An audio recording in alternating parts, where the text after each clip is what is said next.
भने एक दुईटाले चाहिँ अलिक ढिलो गरे हो कि जसलाई अब त्यो चाहिँ छिटेन सिकाइको दौरानमा चाहिँ गर्नु पर्यो है। रनिङ सिल प्रतियोगिता जुन हाम्रो सम्पन्न भयो यो अन्त यो खेलकुद गतिविधिहरू जस्तै हाम्रो युवाहरू चाहिँ अन्यमा जाने खेलकुद प्रतियोगिता सञ्चालन गर्ने कार्यक्रम भयो। यो अङ्ग्रेजी यो चाहिँ समस्या चाहिँ एउटा के हुनेछ भने यो पाठ्य पुस्तकमा चाहिँ सरकारी रेट एउटा हुन्छ, सिडिसीले एउटा रेट निकाल्छ अनि तपाईँहरूमा हाम्रो सबै धेरै जस्तो विद्यालय इङ्ग्लिस मिडियम छ होइन, इङ्ग्लिस मिडियम छ।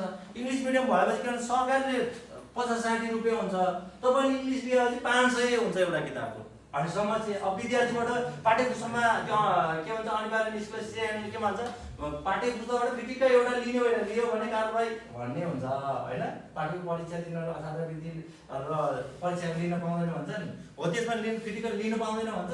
तर पाठ्य पुस्तक इङ्ग्लिस मिडियममा इङ्ग्लिस मिडियम पढ्नु कारण के हो, राम्रो बनाउनु पऱ्यो, गुणस्तर बनाउनु बिगाउने बनाउनु पऱ्यो भनेर त्यो राख्यो।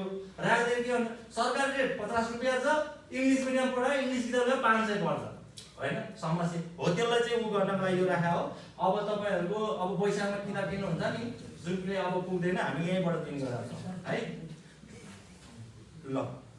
अब अर्को गोलमादेवीमा पनि हाम्रो यो विद्यालय एउटा विद्यालय कुन विद्यालय अरे गोलमादेवी सर मर्ज भएको गोरानाथ अर्को विद्यालय त्यो मर्ज भएको विद्यालयमा चाहिँ हाम्रो ककनी विद्यालय मर्ज भएको विद्यालयबाट चाहिँ त्यहाँ चाहिँ विद्यार्थीलाई त्यहाँ ल्याएपछि त उसको शिक्षा त सुनिश्चित गर्नु पर्यो। सुनिश्चित गर्नको लागि हामीले त्यहाँ होस्टेलमा राखेर उहाँहरूलाई पढाउन लगायौँ र पढाए बाबत त्यो छात्रावासमा चाहिँ त्यहाँ बस्नेलाई पनि के छ त्यो सिलेक्टेडलाई मात्र सबैले होइन, सिलेक्टेडलाई त्यहाँ मर्ज भएको र उसलाई अप्ठ्यारो भएको विद्यार्थीलाई चाहिँ हामीले मोडलमा जस्तै लजिङ फुडिङ चाहिँ दिइरहेका छौँ।